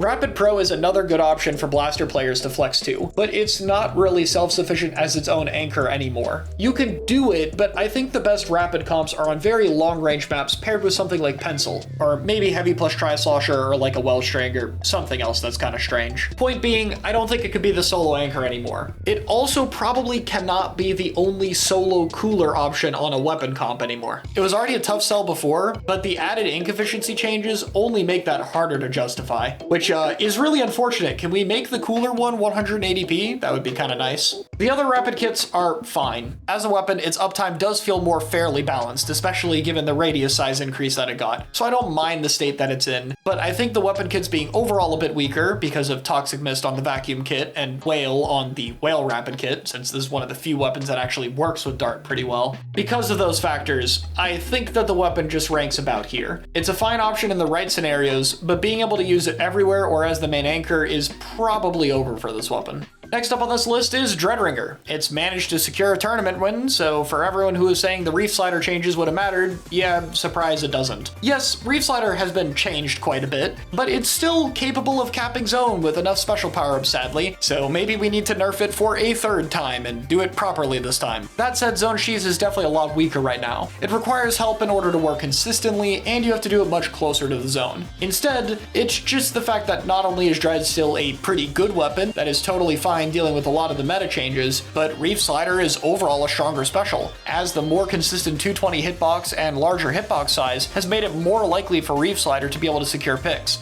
Something that is especially important for Dreadringer given it needs a bit more help to work off the Reef Slider with its slow startup to fire. Dreadringer is kind of like a slightly better Dynamo. It's more mobile while having comparable paint, better ink efficiency, and a kit that better covers for the main weapon's weaknesses, though it admittedly loses the one shot here. And, you know, doesn't have a cooler. It's an overall solid option that's worth it when built around it. And honestly, even the Crab kit can probably see some use on a few maps, though unfortunately Curling Bomb really isn't doing this weapon much favors. Next up on the list, another Area Cup winner, the Carbon Roller. Like with Dreadringer, this is another weapon that's won post 11.0. In this case, being used with a pretty meta composition with the whole Vacuum 96 E-Liter and Tri-Slusher stuff that we'll have to talk about later. Carbon Roller benefits from the 11.0 hitbox changes as we've talked about before and fits well with short-range killing options, with Burst Bomb having great synergy with the main weapon, making it a threat whenever it gets in. However, as you might imagine, my problem with this weapon lies with Trizuka. It's just still not that consistent. It's not a big deal on Carbon, it's definitely the best Zuka weapon by a good margin, but that inconsistency can still show itself at times and makes this weapon a bit harder to get value out of. Besides that, I just think Vanilla Roller is a little bit better. It is honestly probably better at distance due to its kit covering for it where Vanilla Rollers does not, and just overall can fit some players better depending on what style you want. Carbon is a lot faster, while Vanilla Roller is a little more stealthy. This weapon does have a lot going for it, and it clearly can win, so I could even see it moving up this list in the future. But for now, I think it is just shy of S+. And finally, the last weapon in S tier. Yup, it's Splash-O-Matic, finally ending up a bit lower. So yeah, I feel this is fair here. I've talked about the short-range shooter options dropping off, and that even affects this one. It also got a slightly more expensive Crab recently, which really isn't helping. Splash's Burst Bomb makes it uniquely useful with AoE comps, but it's really struggling to see use with the main one that would really be prominent for this weapon, being Pencil, S-Blast, and Slosher. The main weapon having slightly shorter range and 28 damage compared to other shooters also means without the help from its Burst Bomb, it's struggling the most with these close range matchups. It's even more likely to struggle against options like Rollers, Tri, and especially V-Blaster. Crab also has more counters than before, as well as, like I said earlier, is more expensive now. Overall, Splash doesn't really play that differently than it did before, but it's dealing with more of its counters while getting its special less often, and having a special that has trended slightly downward recently, even if overall slightly. Because of that, I think that it's not the best weapon in any composition that I can think of anymore, and because of that and its drop off in usage, it's only fair for me to put it here, though it will at least make the top of this tier for now, though I can see a few weapons here passing it soon enough. We'll see if the trends continue. That said, it's finally time to talk about some weapons I would really start to consider top tier. So what better way to start off the top tiers by making an argument for an underused weapon? Forge Splattershot Pro is going to be the very bottom of this tier, and this one is probably the most personal bias. Remember how I mentioned the Pencil S-Blast Slosher comp has been struggling with what should fill the fourth option? I'm honestly pretty sure that Forge is the answer to that. The only time we've really seen this has been a while ago, with PXG in the Western scene using it a bit. And obviously that is a different level from some of the best Japanese teams, but I did see that comp have a lot of success. And even in their SWS run, they ended up switching off of it rather than losing on the comp, which I do think was honestly a mistake at the time, as I think the playstyle fit them very well with this weapon. That said, I might as well bring up the main reason they probably swapped and the main argument against this weapon. The paint is too low. Generally, Forge has a pretty strong kit. It has better fighting power, and it has a really good damage combo number, and I mean especially good. 45 works really well with a lot of the options I just talked about for that comp, but Forge struggles with one thing in particular, apparently, and that's the paint. And yeah, I mean, its paint on the floor if you're trying to cap a zone or something is a bit lower than short range shooters, but I don't think it's that bad. And given the powerful kit with a Booyah Bomb, probably the best tool you could ask for on a weapon like this, I think it's pretty good. Double Booyah between S-Blast and Forge gives you a lot of survivability options that's good into pretty much everything besides Ink Vac. Overall, Forge being a mid-range weapon means it's a lot less susceptible to the negative changes that have been hurting a lot of weapons recently in 11.0. It has a lot more of an option to space out these short-range combat options like Blaster, Tri-Slosher, Roller, etc. that we've been seeing. Overall, I think it's just overshadowed by VAC 96. Without that weapon, I think it'd be excelling a lot, and compared to it, I think the unique qualities of this weapon lends it a lot better to fighting compositions. Forge doesn't have no results either. It's won a monthly challenge as well as won an area cup with an E-liter comp. This was before 11.0 being used alongside Tri-Slosher Nouveau and Slosher. Leader is probably better with the Vacuum 96 sustain stuff, but if you're running a midline slaying option with it, like Slosher for instance, I think Forge actually fits the comp better. It helps a lot more with that combat capabilities while offering a sustain tool and better damage numbers to work off of, such as comboing with Tri. Because of that, I see potential for this weapon to succeed with both E-liter and pencil compositions. Bow's really the only one where, okay, there I don't really see a way for it to fit in. But for the most part, it feels like it has all the tools to be able to succeed, and I just can't get behind the paint being that bad of an issue, to be honest. So this is where I'm gonna put it. If it was proven, I think it could be even higher. But to rein in my bias a little bit, hopefully this is a fair placement. I know I said before that the gap between normal roller and carbon roller was small, and I do mean that. It is about that small, just a few tiers apart from each other. I think roller just has a little bit more of a consistent special and is a little bit better of a main weapon, but even that is just barely. The sustain options, to me, fit a little bit better with the type of comps that roller wants to be used with. If it's playing alongside the E-liter stuff or vacuum stuff, having another sustain tool I feel is worth it, especially given that roller will be going in with vacuum a lot and bubble could be a good tool to use out of it. It just stacks a little bit better with what I see being used. But besides that, it's not that different from carbon roller. Again, it lives a little more and it plays a little more stealthy, but for the most part, it's a very similar strength set. I think that it's a solid weapon, and I can't really think of a better place for it than here. So originally, I had this weapon ranked a little bit higher in this list, but after deliberating it a little bit more, I'm gonna put Dapple here. At first, this weapon was going to be near the top of this tier, but I have to move it a little lower for two reasons. Well, mainly, it's because unfortunately Red Dapple was given a 10 points for special nerf at 11.1 that I think affects it a little bit more than I thought it did. Don't get me wrong, it's still quite good, but I do think that change affects it negatively. Secondly though, and more importantly, I think that it's a little bit harder to fit in comps. The Reef Slider one is about just as good as the Red Dapple. I'm ranking them pretty evenly here, so it doesn't really matter which one you use here, but it can be a little bit tricky. Dapple's best claim to fame is probably with the bow composition, but Tri-Slosher and even Dynamo Roller are giving it a little bit of competition. With E-liter, it doesn't really synchronize very well with the comps you'd run for E-liter, and obviously Pencil doesn't really need it. Because of that, Red Dapple is pretty limited to bow compositions, while Dapple Nouveau is pretty limited to pen compositions. Not the biggest weakness in the world, but hey, we're talking about S+ tier weapons, it's gonna be pretty good. As a short-range mobile weapon, Dapple does definitely struggle a little bit more from the 11.0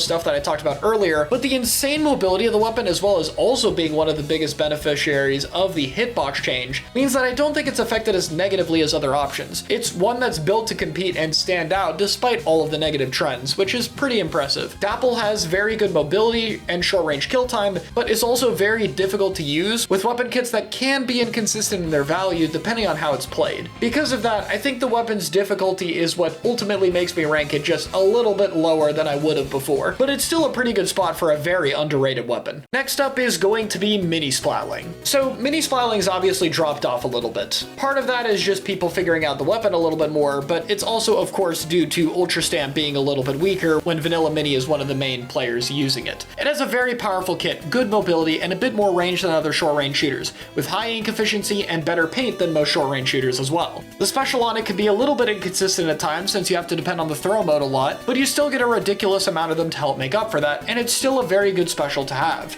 Because of that, it's arguably one of your best support options for going against Vacuum, as utilizing Mini's Ultra Stamp as well as Burst Bombs, as well as extra range and paint to find sharking weapons, makes it quite good into sustained type comps. However, it does still negatively get affected from all the changes I talked about before.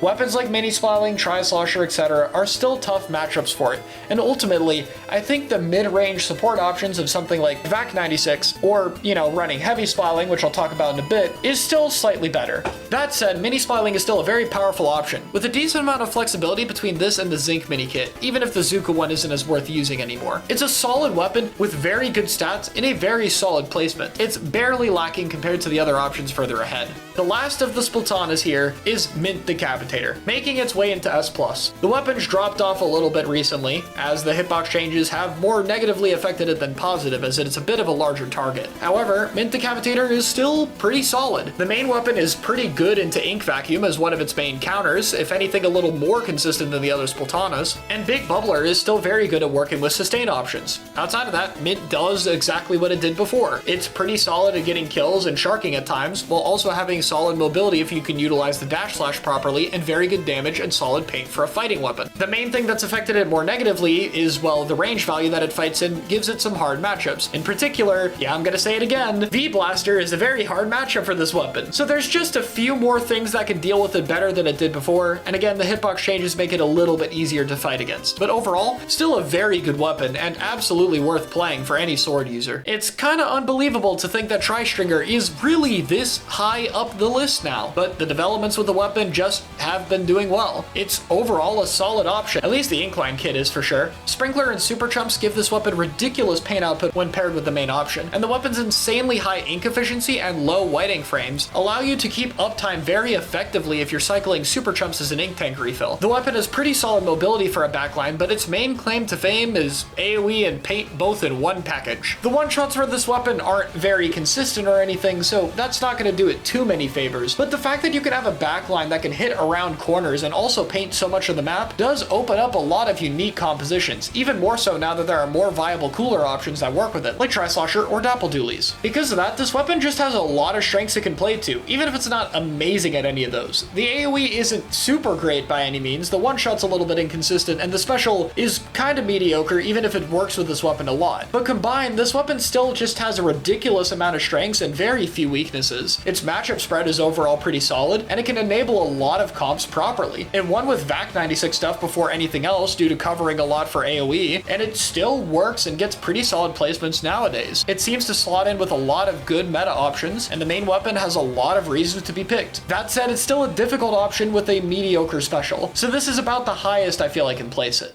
We've finally made it to the very best weapons. We got a bit more than usual this time. Let's talk about them. First up is the S-Blast 91, being the lowest ranked X tier weapon. Honestly, this one almost was a tier lower. The nerf to the weapon has been fairly noticeable. Not only is Booyah Bomb more expensive, but the short range blast radius, rather than being larger than Luna and the same size as Clash, is now noticeably smaller than it. This mode of fire largely functioned as, well, the easier part of the weapon. S-Blast is known for being difficult, but the large short-range blast radius paired with a fire rate buff it got a while back just makes it a lot easier to manage in close quarters combat, and that's not even factoring in the Burst Bomb and Booyah Bomb weapon kit. Nowadays though, while the short-range mode isn't bad, it's definitely a lot less consistent. You can't reach as far away in short-range mode, and if people are close to you, you are more likely to miss. The spacing is a lot more precise, which I think was a fair and good change, given how many tools it has to work around it. Now, I have to talk about a little bit of history. So, when it comes to top tier weapons, and they get nerfed, especially in this midline slaying role. The general line of thought is that they haven't fallen off that much. They're still good, it's just harder. And it seems like pretty much every time when you go a year down the line, that weapon has dropped off way more than you might have predicted. There are very few exceptions to this rule. And so if I'm ranking S-Blast here, I'm ranking it as a bit of an exception. It's gotten its fair share of nerfs, and I'm still gonna claim that it's this good? Well, why? To be honest, there's really only one reason. It's the weapon kit. You have to nerf a weapon with a kit this good really badly for it to drop off. And frankly, none of the changes S-Blast got are as bad as the machine 5-frame fire rate nerf plus all the other stuff that happened prior to it. S-Blast simply has the best midline slaying kit you could ever ask for in this game. It has amazing synergy with the main weapon, it covers pretty much all situations, and works with pretty much all weapon comps. It's just that good. Because of that, while I do think the changes to S-Blast have made it a way more difficult weapon that you really only want to play if you're going to invest and one-trick the weapon now, or at least play it alongside other blasters with a lot of experience, I do still think it barely makes this list. It is just a bit better than all the weapons under it in the previous tier, so I didn't feel it was fair to rank it alongside that. The long-range bow still has incredible accuracy, the weapon's quite flexible with its fighting capabilities, and the kit is amazing. It's just enough for it to still manage to be on this tier to me. We'll see how well this does down the line though. Next up is Heavy Splatling. This was probably the hardest top tier weapon to rank when it came to this list. For a bit, I had it towards the top of the previous tier, and even now I debated both going lower, but also higher. Heavy has gotten 2 Area Cup wins fairly recently, one of which being with Pencil and the other one with Leader, but it's also gotten a 3rd place when it was used with Pencil again. This similar backline plus heavy comp was tried with a Leader even in the Western scene, in one of the most recent in the zones, and managed to get 3rd, losing to PXG, which is a pretty solid placement. The main reason I bring up all these results is to talk about the comps that Heavy is being played with, mainly that it's being paired with another charger anchor. I haven't really seen it with bow yet, so I can't speak if that would work or not, but maybe it also could. But it seems like Pencil and E-Leader are the main picks, and for me, that's because Heavy Splatling's main checks are going to be other backlines.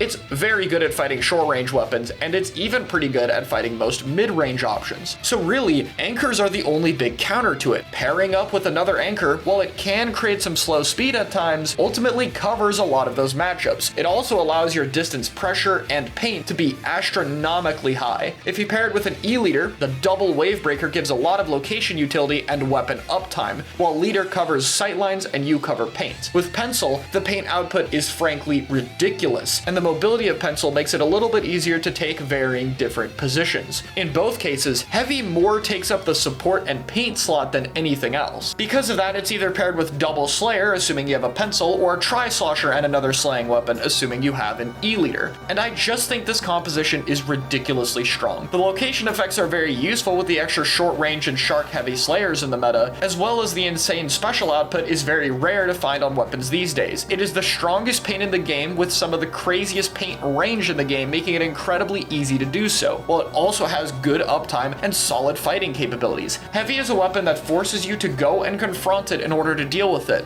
while it runs comps around it that make it incredibly difficult to do so, constantly dealing with a lot of paint and range pressure, and there's also a bunch of short-range killing weapons backing them up. It isn't a perfect plan though. Wavebreaker, while the output is really good, is still not as good as some of the better specials in the game, and the weapon comp's slow speed can create some problems sometimes, particularly when fighting other E-Leader comps, which can tend to have a bit of an easier time into this thing, even if they struggle with the massive paint disadvantage. So there are some flaws there. However, all of the things Heavy has going for it are unique to it and incredibly powerful, and that alongside one more thing I forgot to mention, which is its ability to actually fill ink vacuum properly to serve as a weapon that is capable of dealing with that special, given how prominent VAC 96 is, which we're going to get to in a minute, overall makes it to where I can't see Heavy being any lower than this after a lot of thought and deliberation. We'll have to see if people get better at dealing with these comps or if they end up being even more broken than they already are. But for now, I think it's safe to say that they are here to stay. So I've mentioned Tri-Slosher a few times, and yeah, this weapon has really climbed up the ranks a little bit, hasn't it? Obviously, it did get a bit of a buff that was important to it, being 10 points cheaper for Tacticooler. Possibly the most impactful minus 10 points for special buff we'll ever see, since it really did help help a lot with this weapon's cooler output. In addition to that though, the weapon kit on Tri-Slosher Nouveau is just amazing. Good synergy, good output, and it's just overall very solid at whatever you might want to do. Tri-Slosher Nouveau really does cover a lot from the support slot. While it doesn't paint as much, requiring you to work around that as an issue, the weapon provides good fighting power, some solid AoE, and a very flexible playstyle. Tri-Slosher can be way more aggressive than other cooler options, but unlike vanilla Dapple Dualies, it retains a lot more support tools. In addition to that, Tri-Slosher is one of the best short-range AoE weapons in the entire game when it comes to fighting. This means that it's very good at fending people off who are trying to fight the weapon in close range, or going in and combating other short-range slaying options that have been more common, let alone any mobility weapon that it'll win the matchup into. The other notable point for it has been the fact that there are other better anchors nowadays that could use the cooler, such as leader, bow, and maybe some niche rapid blaster or heavy only backline comps,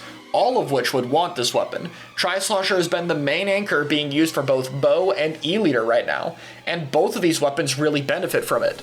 The type of maps you want to take bow and leader to happen to be some of the best Tri-Slosher stages in the game. It covers a lot of combat capabilities, and in general, having your cooler weapon be one that can fight a little bit more helps the comp reduce a lot of its weaknesses compared to Zap, which was ultimately the weakest part of compositions that involved that weapon.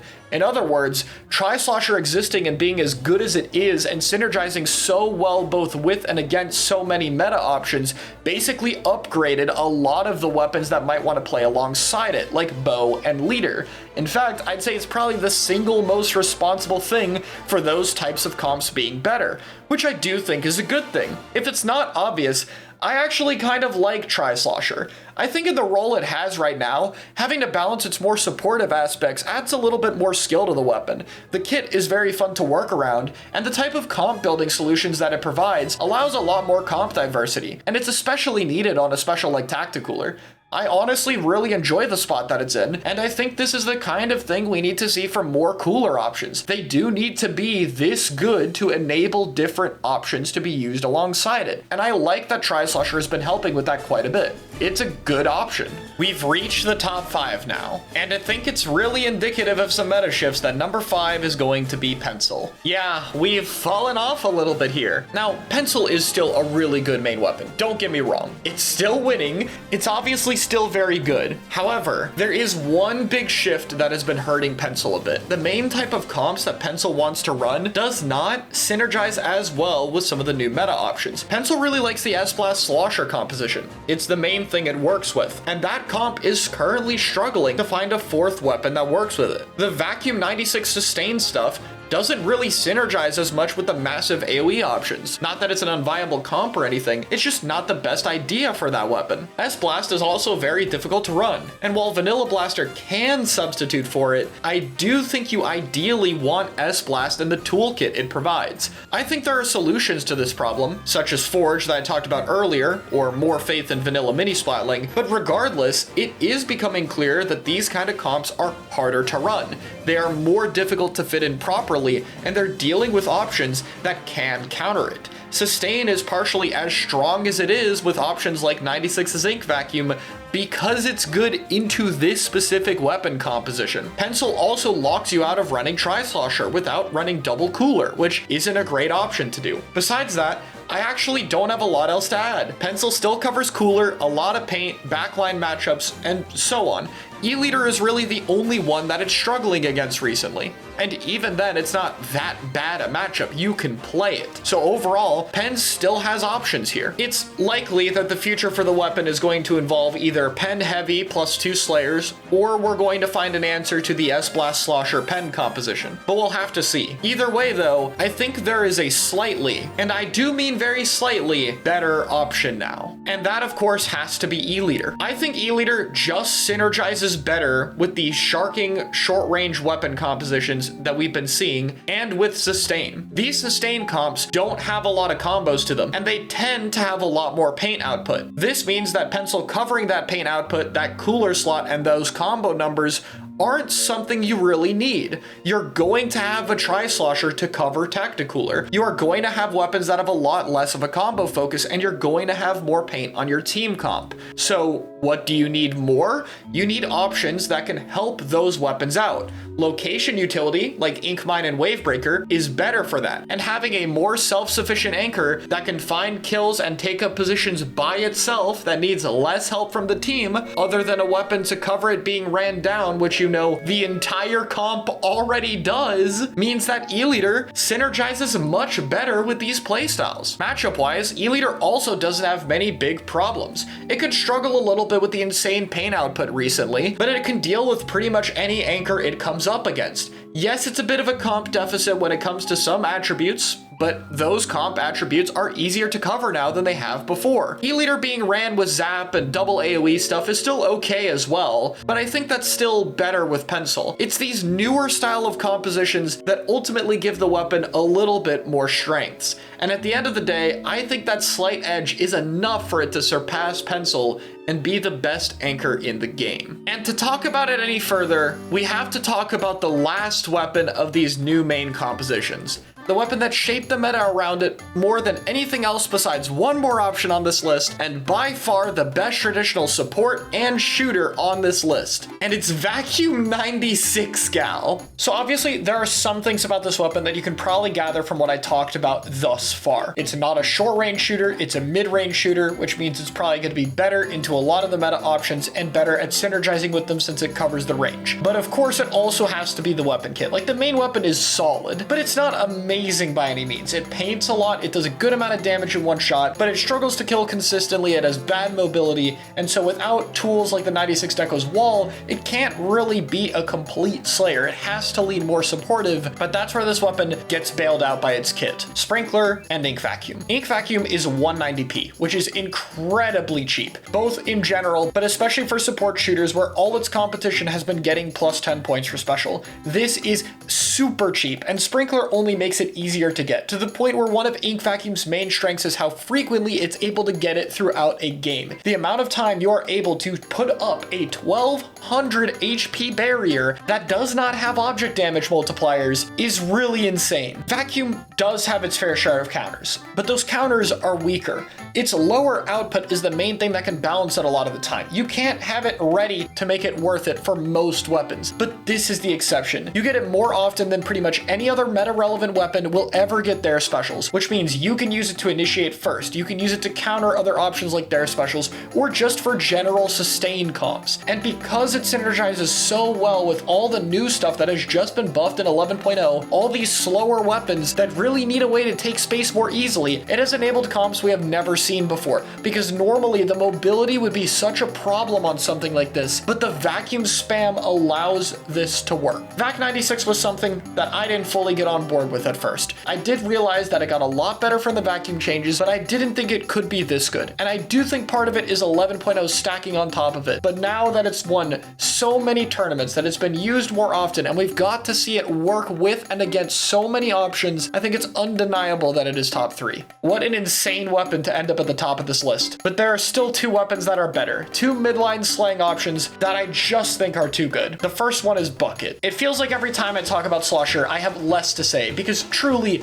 nothing about this weapon has changed. Its only weakness is the fact that its special is not good to use in situations where it's already in combat, which is, you know, not that big a deal. It is an amazing option to pretty much any special in the game. The paint output is ridiculous, the speed is ridiculous, the paint is amazing and can help cap objectives on zones, and it's even helpful in other modes where it can clear the tower or force pop the Rainmaker shield. It's great into options that you normally don't have a lot of counters into, such as Bubble and Ink Vac, and as Sustain becomes more common, this special will only become more valuable. The weapon is a giant 70 hitbox with an extra 50 damage hitbox that you have a ton of control over. It's incredibly mobile for its range value. It's flexible to working in short range. Yes, it's not as good with sustain options as other options, but it's totally fine to slot in if you really want to, and it works great with other AoE options. The main weapon is just that good, and the special it has is insanely overtuned with a solid sub. Again, I wish I had more to say, but this weapon just has not changed over the the years. It is the same consistent, solid option that has only gotten better as all of its competition has gotten weaker. Slosher is the second place player in a Mario Party or Smash Brothers free-for-all who says to target first place. And it doesn't matter what first place has been, whether it's been Stamper or Squeezer or Range Blaster or Mint or S-Blast or even Machine back in the day, there will always be a bigger target. And you know what? This meta is no exception, because the bigger target this time is Vanilla Blaster. I am 100% confident that this is the best weapon in the game, like without a doubt. I've talked about its matchups affecting so many other weapons by now. It truly has insane mobility with a large blast radius, the combination that it's not supposed to have since it's been balanced in Splatoon 2. Its mobility is ridiculous enough to close the gap against mid-range options, and it has the AoE plus that stat to deal with anything shorter range than it. Long range options are really the only thing that deals with it, and there's plenty, and I mean plenty of options to close that gap. Pretty much every meta-relevant weapon that I've talked about, Blaster is probably either really good with it or really good against it. Its kits are both pretty solid, not as good as something like S-Blast, but Autobomb and Bubble, which is probably the best one, is really good. And if you're fighting shark-heavy stuff like rollers, or specials that deal with Bubble very well, or fighting a lot of HP specials, the Custom Blaster works for that as well. The Beacon Crab Blaster, I forget exists, sorry, that one's still not that great. But do you know what the main thing is that lets it go up here? It's not just anything that I just talked about. And it's not a point I like to bring up a lot, because I don't like when people undermine player skill. So I can only say this point within the context that yes, there are still people who are incredibly good at the weapon.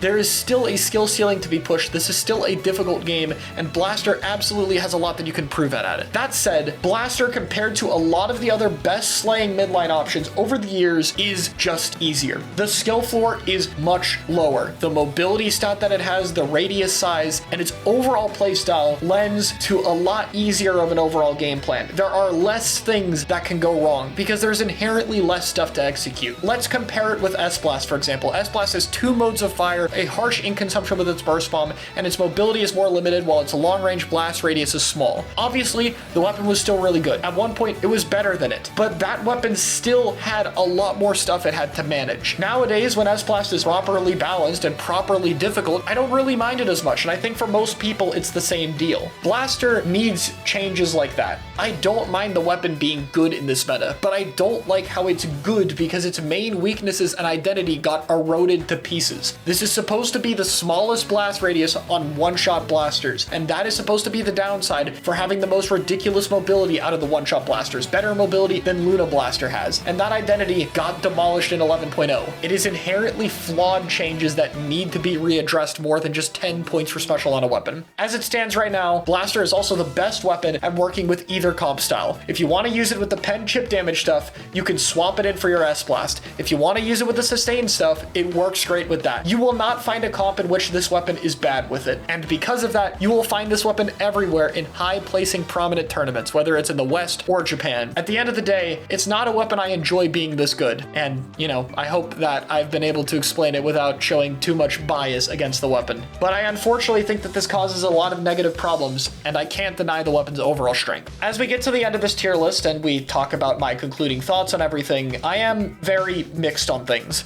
The game needed a shakeup, and it needed more comp diversity and different playstyles to be good. For a while now, double AoE with pencil and some other short-range support has been the best comp in the game, and while a lot of other options were viable, not all of them are worth it. We now have multiple anchors being viable, multiple cooler weapons being viable, and multiple different comp styles between AoE and sustain, but it's come at a cost. Mobility has been sacrificed, and both sustain and AoE have been overtuned when we were previously toning them back in a healthy way. This is going to require fixes, and the sad part about this is when it comes to fixes to these kind of things, Nintendo has been notoriously slow at them. The 11.0 shakeup was a thing that needed to happen. There's a lot of positive effects from it, and there are positive strengths of this meta. There are things that it does better than previous options. I don't even think it's that much worse than what we had before. And again, depending on what you play, there's a lot of reasons to like this over what we had before. But at the same time, there are ways of improving this. We need to see buffs to proper mobility weapons. We need to see tonebacks that went too far in 11.0, such as all the blasters AoE sizes and heavy Spiling's paint output. And if you want to give a small bonus, there are still a lot of weapons in this game that would just benefit from having a slightly better third kit. There is more that could be done with this game, and I know the balance cycle and the update cycle has largely run its course, but I think it's right now, when there's so little reason to draw the average player to the game, that doing doing changes to make things more interesting, doing more appealing buffs, that I think makes it a great time to do changes like more appealing buffs. Let people try out a special that has a cool new effect, or a main weapon that feels better to use, or something alongside that. I liked that 11.0 experimented with that. The spot the game's in is very divisive right now, and it's still developing. I have to hope things trend positively, both with the developments from competitive players and also the balance changes from the dev team. I don't know where it's going to end up, but I could see these changes leading to an overall more positive game if the right tweaks were made. All I can hope for is that we see some of that soon. That has been my ranking of the 11.1 meta. Thank you for watching.